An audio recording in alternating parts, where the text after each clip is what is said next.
ano de 1989 foi um marco na história mundial. Nele, mais especificamente no mês de novembro, aconteceu um fato que marcou a história do mundo. Para alguns historiadores, inclusive, este fato marca o final do século XX.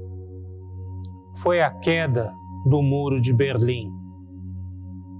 Esse muro havia sido construído em 1961 para separar a Alemanha, ligada ao mundo soviético, ao mundo comunista, da Alemanha, ligada ao mundo capitalista, ao mundo ocidental.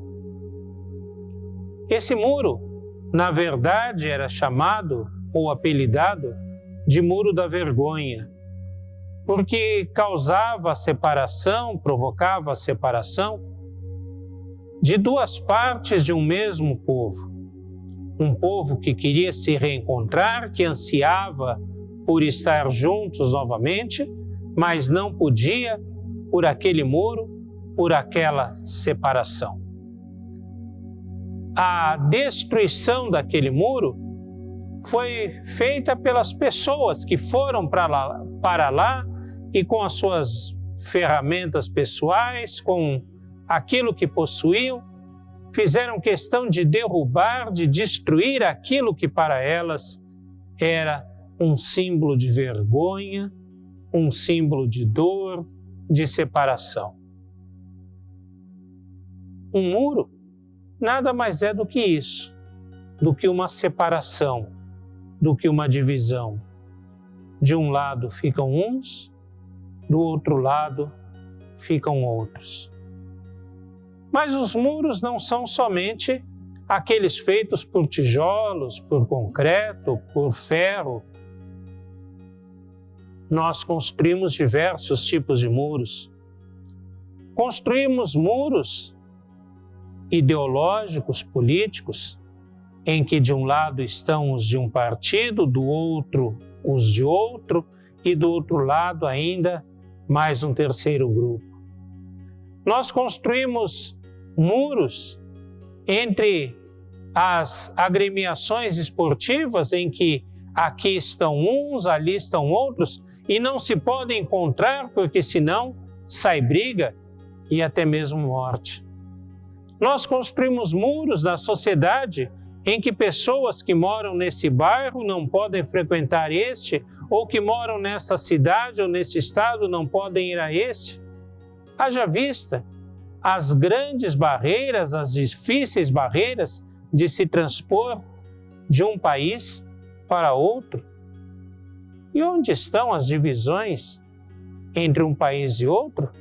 Só na cabeça das pessoas, só no imaginário das pessoas, porque Deus não construiu um mundo com fronteiras. Nós construímos fronteiras, muros, entre pessoas de cor de pele diferente. E o que é mais triste, nós construímos muros entre pessoas que enxergam a Deus de forma diferente, que veem a Deus de forma diferente, que creem em Deus de forma diferente, que têm diferenças religiosas, e nós construímos muros, barreiras, separações entre pessoas de pensamento diferente. E a fé em Deus, que deveria servir para aproximar, na verdade é usada como um muro de separação entre as pessoas. Mas antes que viesse a fé, estávamos sob a tutela da lei e nela encerrados, para que essa fé, que de futuro haveria de revelar-se. De maneira que a lei nos serviu de aio para nos conduzir a Cristo, a fim de que fôssemos justificados por fé. Mas tendo vindo a fé, já não permanecemos subordinados ao aio, pois todos vós sois filhos de Deus mediante a fé em Cristo Jesus. porque todos quantos fostes batizados em Cristo, de Cristo vos revestistes. Dissarte, não pode haver judeu nem grego, nem escravo nem liberto, nem homem nem mulher, porque todos vós sois um em Cristo Jesus. E se sois de Cristo, também sois descendentes de Abraão e herdeiros segundo a promessa. Gálatas, capítulo 3, versículos 23 a 29.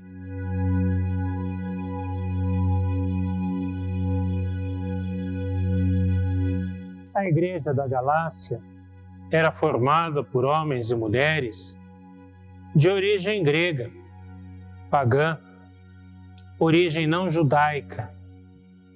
Pessoas que haviam abraçado a fé em Cristo, recebido a graça de Deus, se convertido espontaneamente ao Senhor e que durante algum tempo haviam perseverado na fé e crescido na comunhão do Espírito Santo, na comunhão com Cristo e num caminhar firme e verdadeiro. Era uma igreja que durante algum tempo era exemplo de fé, fidelidade ao Evangelho e segurança na graça do Senhor. Mas depois de um tempo apareceram naquela comunidade, no meio daquela comunidade, alguns missionários oriundos de um grupo de cristãos que defendia que, para ser cristão, era preciso antes observar todos os ritos de purificação e de identidade judaica, especialmente no que se referia à circuncisão dos homens, para que aquela marca na carne os identificasse primeiramente como judeus, para serem posteriormente cristãos. E os Gálatas, então, inocentemente, caem nesta pregação, nesta armadilha, e passam, então, a eles mesmos observarem os rituais judaicos, as dietas alimentares, as questões relativas à circuncisão. Paulo, então, lhes escreve uma carta muito dura. Uma das primeiras cartas que Paulo escreve. E nela, ele fala sobre um ponto importante, a questão da liberdade em Cristo.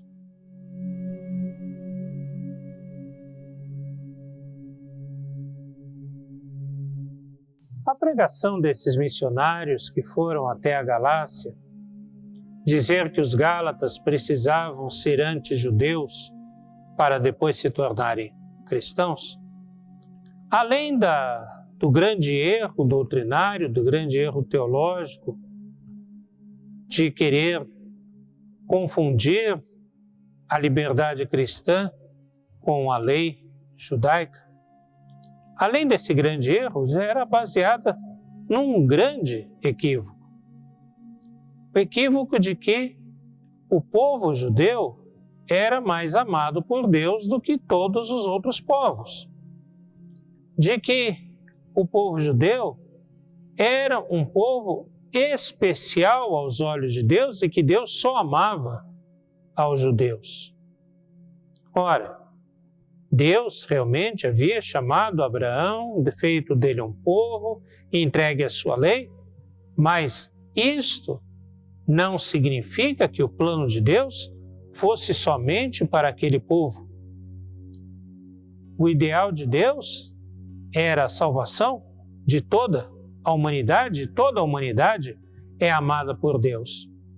Portanto, era um equívoco que aqueles homens, que aqueles missionários pregavam, que havia um povo superior aos outros povos, que havia um povo que fosse mais amado por Deus do que os outros povos. Essa pregação fazia com que se pensasse que aqueles que eram cristãos e não tinham se convertido ao judaísmo, não praticavam os rituais judaicos, as cerimônias judaicas, não eram amados por Deus. Ou eram pessoas de uma classe diferente, de um grupo diferente. Erguiam um muro, uma separação entre cristãos judaizantes e cristãos que não eram judaizantes. E todo muro é contrário ao Evangelho. Todo muro é contrário à liberdade para a qual Cristo nos libertou.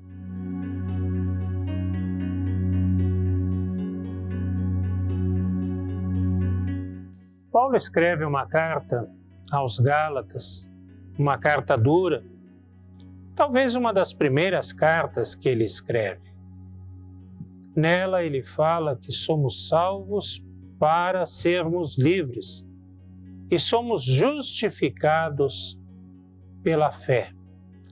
A fé nos conduz à liberdade, ou seja, não somos salvos pelos nossos méritos, por aquilo que venhamos a fazer ou deixemos de fazer. Não somos salvos, portanto, por méritos marcados em atos, por méritos evidentes em símbolos como a circuncisão ou na prática de alguns rituais, mas somos salvos pela fé, pela entrega da vida ao Senhor, por deixar que Deus tome conta da nossa existência, por confiar em Cristo a nossa salvação e somente nele depositar a nossa esperança. Por sermos salvos pela fé, por sermos justificados pela fé, não temos mérito nenhum na salvação. E não somos salvos por sermos judeus ou por sermos gregos. Não somos salvos por sermos homens ou mulheres. Não somos salvos por sermos brancos, vermelhos, pretos, pardos ou de que raça for.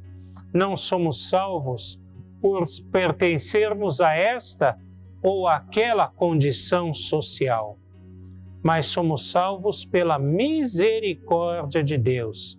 E por sermos salvos pela misericórdia de Deus, somos todos iguais diante de Deus. Porque diante de Deus, ninguém é rico ou pobre, ninguém é homem ou mulher, ninguém é judeu ou grego, ninguém tem outra condição nenhuma que não for a de alvo, a de resgatado pela graça e pela misericórdia de Deus.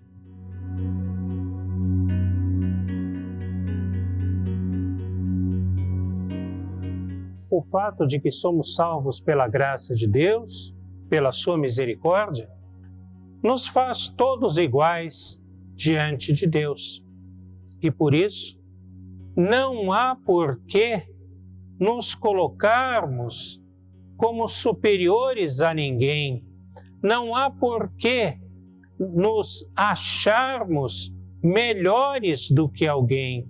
Não há por que pensarmos que somos mais ou menos filhos de Deus do que alguém. Se eu percebo que meu irmão é necessitado, eu estou aqui como irmão em Cristo para lhe estender a mão e lhe ajudar. Se eu percebo que meu irmão fraqueja na fé, eu, como filho de Deus, estou aqui para apoiá-lo, para ajudá-lo a percorrer os caminhos mais difíceis, até que se fortaleça, até que se firme nos caminhos do Senhor. Se eu percebo que meu irmão tem algum problema, a minha atitude como cristão é de estender a mão no sentido de ajudar, de apoiar, de amparar, mas nunca a de criticar, a de excluir, a de colocar ao lado, ao de me negar a este irmão. A graça deve criar comunhão e não divisão. A graça constrói pontes, não muros. A graça faz com que nos aproximemos das pessoas e não nos afastemos dela. A fé em Cristo não existe para nos separar, para nos dividir, nem mesmo daqueles que não professam a fé em Cristo. Pelo contrário, sempre Jesus usou de amor para com todas as pessoas, até para com aqueles que iam a Ele com dúvida, que iam para Ele reticentes. Nossa atitude é sempre a de amar. Nossa atitude em comunhão é sempre a de estender a mão.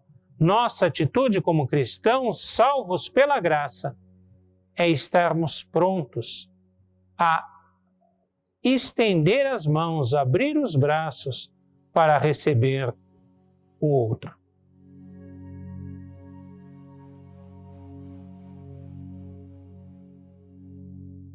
Paulo escreve aos Gálatas de que em Cristo não há diferença. Não fomos feitos cristãos para viver a desunião, a separação, mas ao contrário, a comunhão.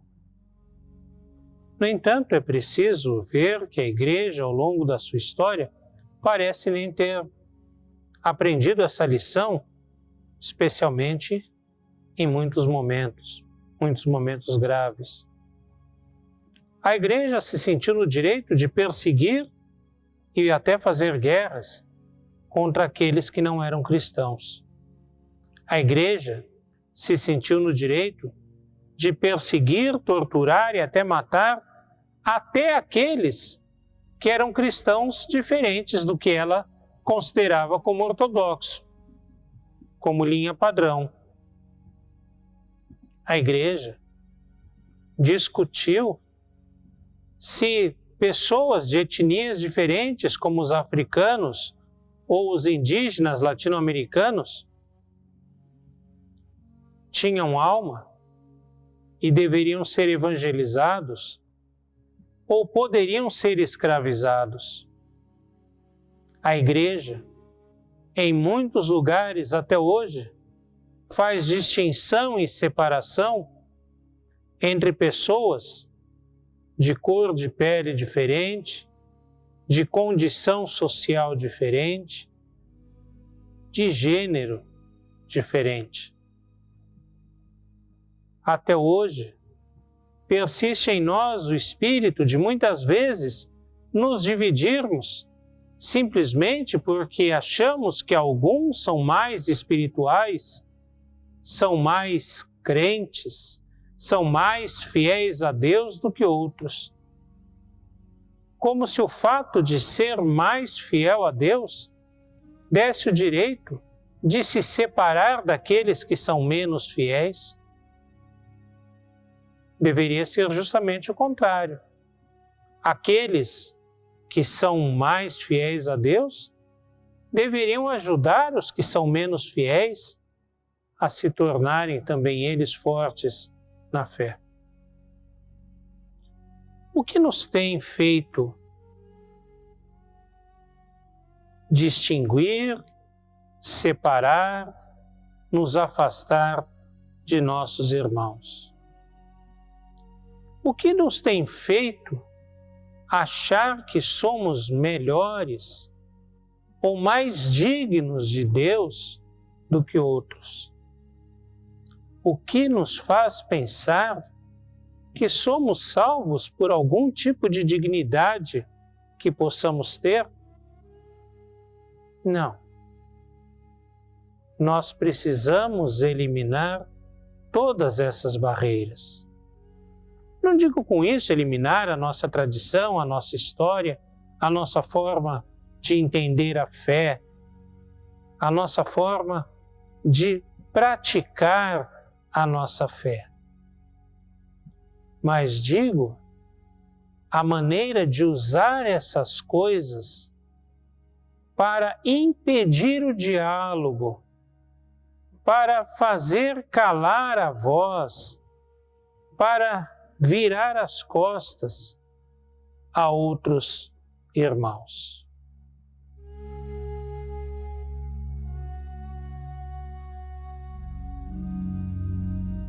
Somos salvos pela graça e não pela lei. Somos salvos para a liberdade e não para a escravidão.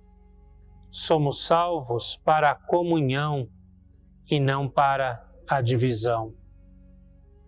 Comunhão, no entanto, não significa que todos sejamos exatamente iguais, que todos tenhamos o mesmo pensamento, gostemos das mesmas coisas, façamos exatamente as mesmas coisas. Não. Isso não é comunhão. Isso é anular as identidades, anular as individualidades. Deus nos fez cada um de um jeito, cada um com uma cara, cada um com um gosto, cada um com uma cultura, com um comportamento, com um jeito de ser. E essa é a beleza da vida, que somos diferentes. Comunhão significa que as diferenças sirvam para nos amarmos uns aos outros, para nos aproximarmos uns dos outros, para aprendermos uns com os outros, para gostarmos uns dos outros, e não para nos odiarmos, nos separarmos ou nos afastarmos. Há quem goste de música clássica, há quem goste de música popular. Mas quem gosta de música popular pode apreciar uma música clássica. E quem gosta de música clássica também pode se divertir ouvindo música popular. Enfim, em tudo ou em todos os jeitos pode haver beleza, pode haver prazer, pode, no desfrutar das diferenças, gerar comunhão. O importante é que as diferenças são todas superadas, porque todos somos um em Cristo Jesus.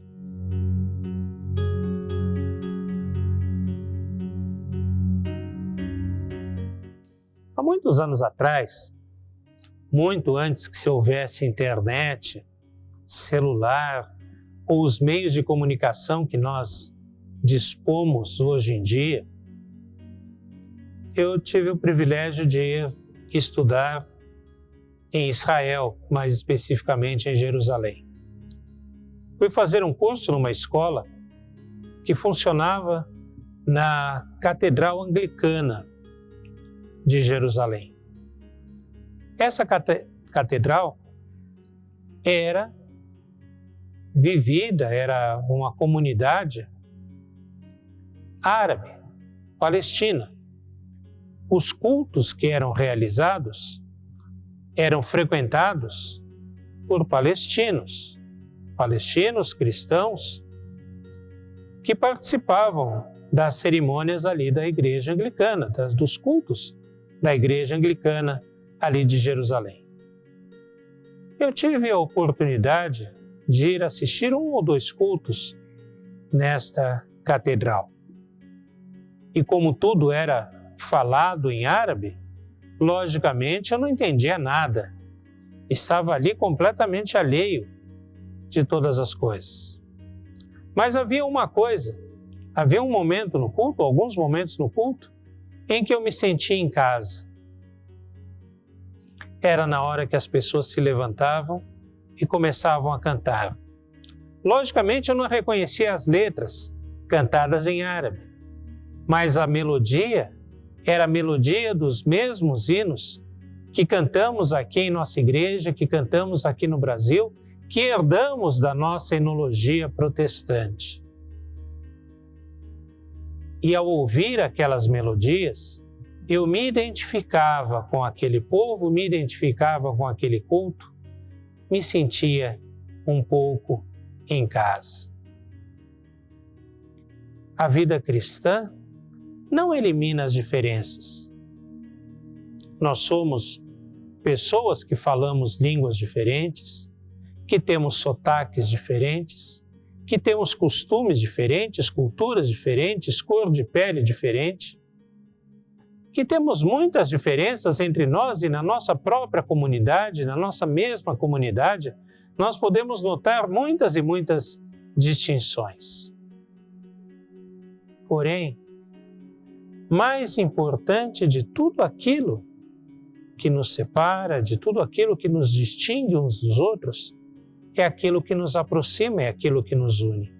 Apesar de todas essas diferenças, nós temos um Cristo, um Pai, um Filho, um Espírito Santo, no qual somos batizados, no qual temos esperança, o qual nos redimiu do nosso pecado para fazermos parte de um povo, o povo de Deus. E esse Cristo que nos aproxima, esse Cristo que nos une, é muito maior do que tudo aquilo que nos separa. Então, em vez de construirmos muros de divisão, de separarmos as pessoas, até mesmo pela nossa fé, devemos romper esses muros e fazer com esses tijolos pontes que nos aproximem, que nos liguem uns aos outros, no nome de Jesus Cristo.